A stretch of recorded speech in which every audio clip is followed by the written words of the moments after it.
तो दोस्तों, डर के इस सिलसिले में आपका स्वागत है। तो तैयार हो जाइए डरने के लिए। दिसंबर का महीना अपने अंतिम पड़ाव पर था। कोहरे और धुंध के साथ आसमान पर बादल भी काफ़ी छाए हुए थे। मौसम के हिसाब से बारिश कभी भी और किसी भी समय हो सकती थी। हर तरफ धुंध और सन्नाटे के अलावा और कुछ भी नज़र नहीं आ रहा था। ऐसे में अजीम अपनी मंगेतर लैबा के साथ कोहरे और धुंध को चीरते हुए किसी काम के सिलसिले में राजस्थान से दिल्ली अपने घर वापस जा रहा था। मौसम काफ़ी ज़्यादा ख़राब था, इसलिए एक सीमित गति के साथ अजीब कार को ड्राइव कर रहा था। कार में रेडियो बज रहा था जिसमें पुराने सदाबहार गाने एक के बाद एक बजे जा रहे थे।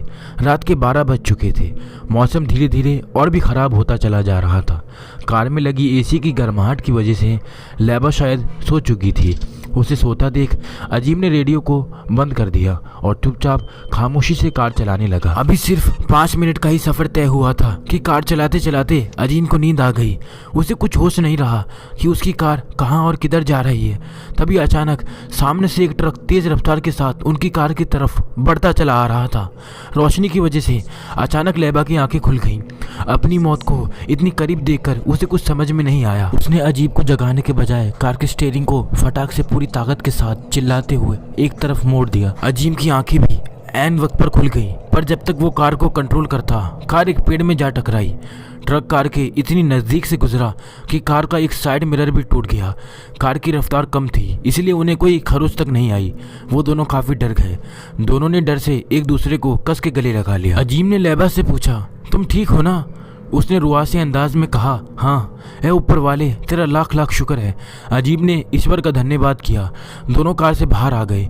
उनकी कार का एक्सीडेंट होते देख एक बुजुर्ग आदमी दौड़कर उनके पास आ पहुंचा। बुजुर्ग आदमी ने पूछा, अरे बेटा, सब ठीक है ना? किसी को चोट तो नहीं आई?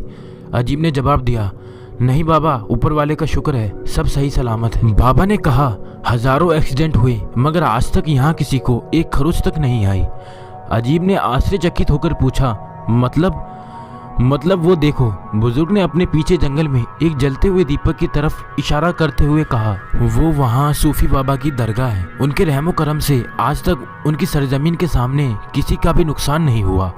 अजीब और लैबा ने लंबी नज़र दौड़ाई ताकि दरगाह को देख सके, पर धुंध की वजह से उन्हें सिर्फ एक रोशनी ही जलती हुई दिखाई दी। लैबा ने पूछा, बाबा आप कौन हो? आप इतनी रात गए यहाँ क्या कर रहे हो? बुजुर्ग ने बड़े प्यार से जवाब दिया, मैं फ़कीर हूँ इसी दरगाह का।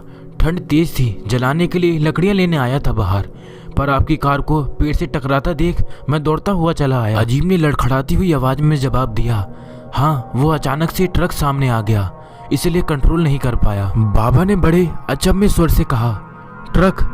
अजीम से पहले लैमा ने कहा, हाँ बाबा, वो ट्रक आ गया था। बाबा बड़े हैरान होकर बोले, पर यह कैसे हो सकता है? मैंने तो कोई ट्रक नहीं देखा। अजीम बुजुर्ग आदमी का भरम दूर करते हुए बोला, नहीं बाबा, आपने शायद सही से नहीं देखा होगा, ट्रक की वजह से ही हुआ है ऐसा। बुजुर्ग की आवाज़ में अभी भी हैरानी की रास थी, पर मैं तो यहीं खड़ा था, मैंने तो कोई ट्रक नहीं देखा। अजीम ने फिर कहा, नहीं बाबा, आप शायद देख नहीं पाए हो। बाबा बहस नहीं करना चाहते थे, इसलिए वो आगे कुछ नहीं बोले। अजीम फिर कार में बैठकर गाड़ी को स्टार्ट करता है, पर पेड़ से टकराने की वजह से कार स्टार्ट नहीं हो पा रही थी। अजीम गाड़ी से बाहर आया, उसने कार की हालत चेक की और निराश मन से बोला, अब ये स्टार्ट नहीं होगी। ये सुनकर लैबा का चेहरा भी उतर गया। अब हम यहाँ क्या करेंगे? अजीम भी कुछ समझ नहीं पा रहा था कि अब क्या किया जाए। शहर और बस्ती उस जगह से कोसों दूर थी। इस वीराने को देखते हुए वो बाबा से बोले, बाबा यहाँ कहीं आज रात रुकने की जगह मिल सकती है? बाबा ने कारण और उपाय के साथ बताया, वैसे दरगाह में मेरा हुजरा है, आप लोग वहाँ ठहर सकते हैं, पर औरतों को दरगाह के अंदर जाना मना है, इसलिए एक दूसरा रास्ता है, अगर आप लोग चाहें तो वहीं जा सकते हैं। अजीम बोला, कौन सी जगह है बाबा? बाबा ने जगह का जिक्र किया। दरगाह के पीछे एक नदी है, उसके उस पार एक सराया बना हुआ है, आप लोग चाहें तो वहाँ जा सकते हैं। लैबा ने पूछा, कितनी दूर है यहाँ से? बाबा ने जवाब दिया, दरगाह के पीछे एक नदी है, उसे पार करके जाओगे तो सिर्फ आधे घंटे में ही पहुंच जाओगे, और अगर इसी सड़क से होते हुए जाओगे तो शायद सुबह रास्ते में ही हो जाए। बाबा फिर बोले, अगर आप लोग आना चाहें तो मैं रास्ता बता सकता हूँ। अजीम ने पहले कुछ सोचा, फिर लैबा से इशारे में पूछा और उसके बाद बाबा को अपना फैसला सुनाया। ठीक है बाबा, चलिए। बाबा ने उनके संकोच भरे मन को देखते हुए कहा, मन में कोई बुरे ख्यालात मत लाइए। मुझे लूट मार का शौक होता तो किसी दरगाह का मुरीद ना होता। नहीं बाबा, ऐसी कोई बात नहीं है, बस अनजान जगह से जरा सा खौफ बना हुआ था। अजीम ने अपना जवाब दिया और बाबा जी के पीछे चल दिया। दोनों के मन में ज़रा सा डर तो था, पर हालात को देखते हुए उन्हें बाबा पर यकीन करना पड़ा। सड़क से थोड़ी दूर जंगल में एक दरगाह के पास वो लोग पहुँचे। वहाँ से गुजरते हुए बाबा ने दरगाह से एक लालटेन ली और अपना हुजरा दिखाया और दरगाह के पीछे नदी की ओर चल दिए। एक सुनसान रास्ते से तीनों लोग गुजरते हुए चल दिए। अंधेरा और कोहरा काफ़ी ज़्यादा था, सामने कुछ देख पाना बड़ा मुश्किल हो रहा था। जैसे तैसे वो लोग नदी के तट पर पहुंचे। इस नाव पर बैठकर उस पार जाना, वहां से एक कच्चा रास्ता मिलेगा। थोड़ी दूर जाने पर सराय का बोर्ड दिखेगा, तुम्हारी मंजिल तुम्हें मिल जाएगी। बाबा ने पूरा रास्ता एक बार में बता दिया। लैबा ने पूछा, वहाँ कोई और भी होगा इतने टाइम? बाबा ने जवाब दिया, हाँ, वहाँ एक दो मुसाफिर हमेशा रहते हैं और एक नौकर भी रुकता है वहाँ। अजीम अपनी जैकेट कसते हुए बोला, ठीक है बाबा, शुक्रिया। बाबा ने जवाब दिया, अब तुम लोग जाओ, मुझे भी वापस जाना है। इतना कहकर बाबा जी वहाँ से चल दिए। अजीम और लैबा मोबाइल की लाइट के सहारे नाव के नज़दीक पहुँचे। बहुत आहिस्ते से वो लोग नाव में उतरे। कड़ाके की ठंड की वजह से नदी का पानी एकदम बर्फ़ था और अंधेरे की वजह से नाव किस ओर और कौन सी दिशा में जा रही थी कुछ पता नहीं चल पा रहा था। बहुत ही मुश्किल से सफ़र गुजारना पड़ रहा था उन दोनों को। एक डंडे के सहारे अजीम धीरे धीरे पानी की लहरों को काटते हुए नदी के दूसरे छोर पर जा पहुंचा। दोनों तट के ऊपर आए और रास्ता ढूंढने लगे, पर उन्हें जंगल के अलावा कोई रास्ता नजर नहीं आ रहा था। और नजर आता भी कैसे जब उनकी नाव बहते हुए किसी दूसरे छोर पर आ पहुंची थी। उन्हें तो ये भी नहीं पता था कि आगे उनके साथ क्या होने वाला है। अजीम ने लैबा से कहा, यहाँ तो कोई रास्ता नजर नहीं आ रहा है। लैबा आगे बढ़ते हुए बोली, थोड़ा उस तरफ चल के देखते हैं। दोनों मोबाइल की लाइट के सहारे थोड़ा और आगे बढ़े। ठंड धीरे धीरे बढ़ती जा रही थी। थोड़ा चलने के बाद उन्हें एक कच्चा रास्ता दिखाई दिया। उनके चेहरे पर हल्की सी खुशी झलक गई। वो दोनों उस रास्ते पर हो लिए। अभी कुछ दूर का ही रास्ता उन्होंने तय किया था कि उन्हें अचानक से एक परिंदे के फड़फड़ाने की आवाज़ सुनाई दी तो लैबा एकदम से डर गई। अजीम ने मुस्कुराते हुए बोला, अरे डरो मत, परिंदा है। दोनों फिर बेचिंता आगे बढ़ चले। थोड़ा और चलने पर उन्हें एक दूरी पर आग जलती हुई दिखाई दी। वो समझ गए वह सही जगह पर आ पहुंचे। उन्होंने उस आग की तरफ लंबे लंबे कदम बढ़ाए। वहां पहुंचकर उन्होंने देखा सराया पूरी तरह वीरान जैसा दिख रहा है। वो आग के पास बैठ गए और हाथ सेकने लगे। सराय का दरवाज़ा बंद था, पर अंदर किसी चीज़ की रोशनी जल रही थी। तुम बैठो, मैं देखता हूँ अंदर कोई है कि नहीं। अजीम इतना कहकर दरवाजे की तरफ चला गया। लैबा वहीं बैठी रही। उसका पूरा ध्यान हाथ सेकने पर था। बीचों बीच जंगलों में वो दोनों शायद अकेले थे। रात के तकरीबन 2 बज रहे थे।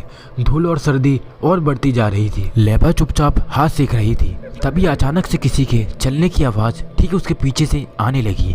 उसने पहले सोचा शायद ये उसका भ्रम है, पर आहिस्ता आहिस्ता किसी की परछाई उसके सामने आ गई। उसने हल्की सी गर्दन मोड़कर देखा तो परछाई सचमुच किसी इंसान की थी। उसने एक झटके के साथ मुड़कर देखा तो पीछे कोई नहीं था। वो काफ़ी डर गई और दौड़ते हाफते अजीम के पास चली गई। उसके चेहरे पर डर देखकर वो घबरा गया। अजीम ने पूछा, क्या हुआ, इतना हाफ क्यों रही हो? लैबा सांस रोकते हुए बोली, अभी अभी मुझे लगा कि कोई मेरे पीछे खड़ा है। अजीम ने जवाब दिया, अरे कुछ नहीं, वो कोहरा इतना ज़्यादा पड़ रहा है ना, इसलिए तुम्हें लगा होगा। अभी मुझे भी लगा कि अंदर कोई है, पर मैंने सब कहीं देखा, अंदर कोई नहीं है, एक परिंदा भी नहीं। वो दोनों बात कर ही रहे थे कि अचानक एक औरत उन्हें दूर खड़ी हुई नजर आई। वो चुपचाप वहीं आग के पास खड़ी हुई थी। एक पल के लिए अजीम थोड़ा सहम गया। फिर उसने सोचा कि शायद वो यहाँ की देखरेख करने वाली है। अजीम ने तेज आवाज़ लगाकर उससे पूछा, कौन हो तुम? क्या तुम यहीं रहती हो? उसने कोई जवाब नहीं दिया। तो अजीब ने फिर से कहा, क्या हमें आज रात के लिए यहाँ कोई कमरा मिल सकता है? इस बार बिना जवाब दिए वो धीरे धीरे कदमों के साथ उनकी तरफ बढ़ने लगी। उसने राजस्थानी पोशाक पहन रखी थी और अपने चेहरे को पूरी तरह घूंघट से ढक रखा था। वो चुपचाप आकर उनके ठीक सामने खड़ी हो गई और बोली, आप लोग अंदर चलिए, मैं कमरा दिखाती हूँ आप लोगों को। इतना कहकर वो अंदर चल दी। लैबा चुपचाप सहमी हुई अजीब से चिपक कर खड़ी थी। अजीब जैसे ही उसके पीछे चला, लैबा भी उसके पीछे चल दी। तीनों अंदर दाखिल हुए। अजीब ने उससे पूछा, यहाँ आप अकेली रहती हो? औरत बिना देखे सीधे चलते हुए बोली, मैं सालों से यहाँ अकेली हूँ। अजीम ने फिर पूछा, ये सराया इतना खंडर क्यों लग रहा है? औरत बिना देखे सीधे चलते हुए बोली, मैं सालों से अकेली हूँ। अजीम ने फिर पूछा, ये सराया इतना खंडर क्यों लग रहा है? औरत ने इशारे से एक कमरे का दरवाजा दिखा दिया और वहाँ से चली गई। वो रहा आपका कमरा। लैबा ने कहा, बड़ी अजीब औरत है ये। दोनों कमरे में दाखिल हुए। कमरे की हालत देखकर वो सोच में पड़ गए कि कैसा सराया है ये। कमरे में सिवाय एक बल्ब और रजाई के अलावा और कुछ भी नहीं है। दोनों काफ़ी ज़्यादा थक चुके थे, इसलिए बिना वक्त गवाए वो तुरंत बिस्तर पर गिर पड़े। लेटते ही वो कब सो गए उन्हें कुछ पता न चला। मौसम धीरे धीरे काफ़ी ठंडा होता जा रहा था। ऐसे में कुछ देर बाद ही लैबा की आंखें खुल गईं। उसे ठंड ज़्यादा महसूस हो रही थी। उसने सामने देखा, दरवाज़ा खुला है और ठंडी ठंडी हवा कमरे में बहुत तेज़ आ रही है। दरवाज़ा बंद करने के लिए वो आगे बढ़ी। हवा काफ़ी तेज़ से चल रही थी, पर आसमान पर से बादल शायद छट गए थे क्योंकि अब पहले से ज़्यादा रोशनी लग रही थी। उसने दरवाज़ा बंद किया और बिस्तर की तरफ चल दी। वो जैसे ही मुड़ी उसे एक अजीब तरह की आवाज़ सुनाई दी, जैसे कोई गीत गा रहा हो। उसने पलटकर फिर से दरवाज़ा खोला और कान लगाकर इधर उधर सुनने लगी। उसका सोचना सही था, शायद कोई गीत गा रहा था अंदर। उसने कमरे का दरवाज़ा वैसे ही बंद कर दिया और उस आवाज़ की तरफ चल दी। वो जितना आगे बढ़ती जा रही थी, आवाज़ और करीब होती जा रही थी। अब उसे साफ साफ सुनाई दे रहा था कि कोई गीत भी गा रहा है और नाच भी रहा है। वो दबे पांव उस आवाज़ की तरफ बढ़ती रही।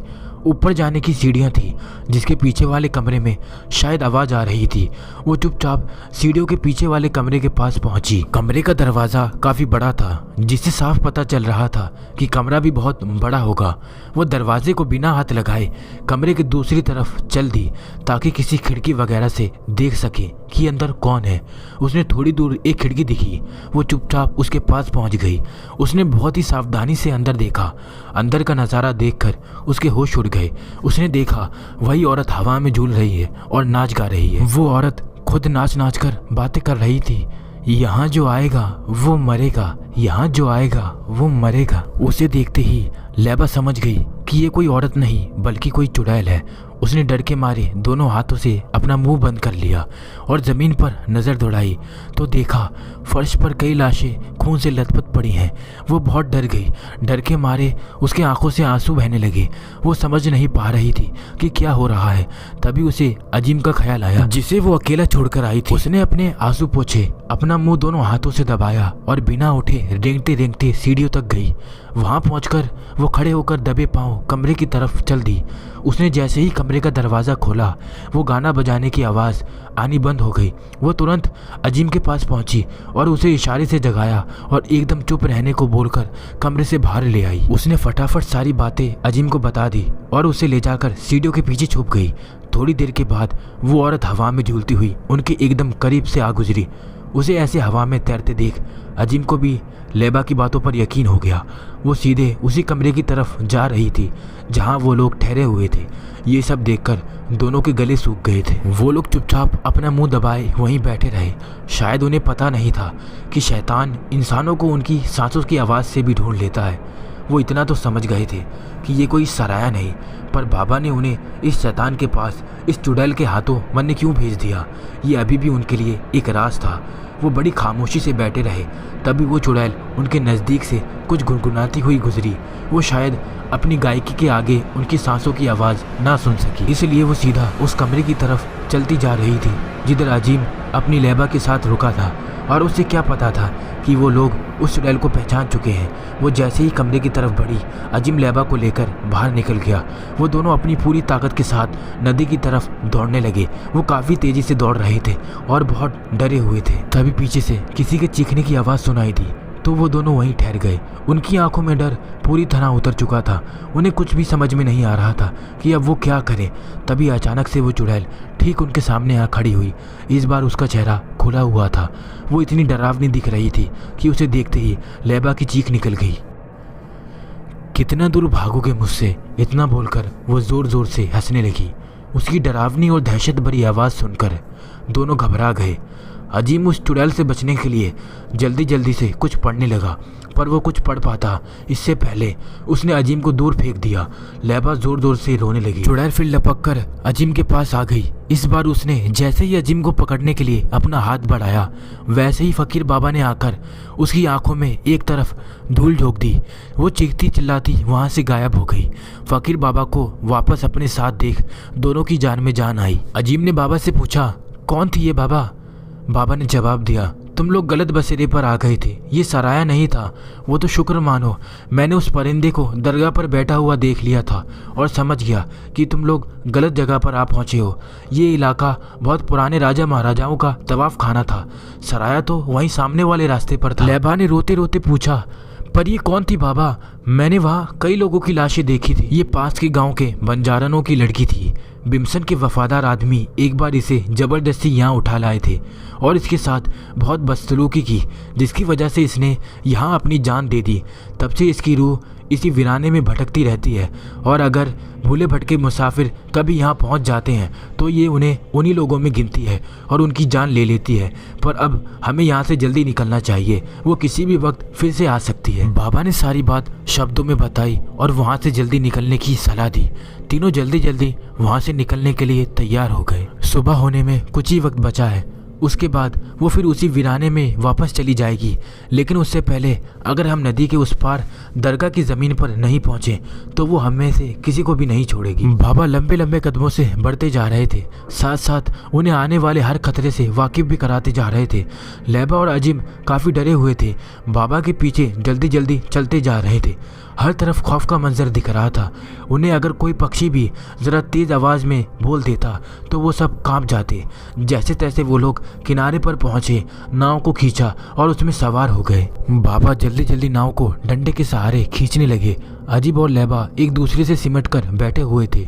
डर ने उनके जहन में पूरी तरह अपना घर बना चुका था। नाव नदी के बीचों बीच पहुंची, तभी अचानक एक तेज आवाज़ के साथ पूरी नाव पानी में पलट गई।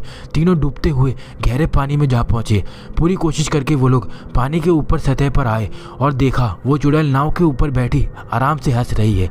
उसकी हंसी इतनी खौफनाक थी कि लैबा की चीख निकल गई। वो दोनों बहुत डर गए। उनके डरे चेहरे को देखकर बाबा से रहा ना गया। तू क्या समझती है, तू सबकी जान ले लेगी, जो तू चाहेगी वही करेगी।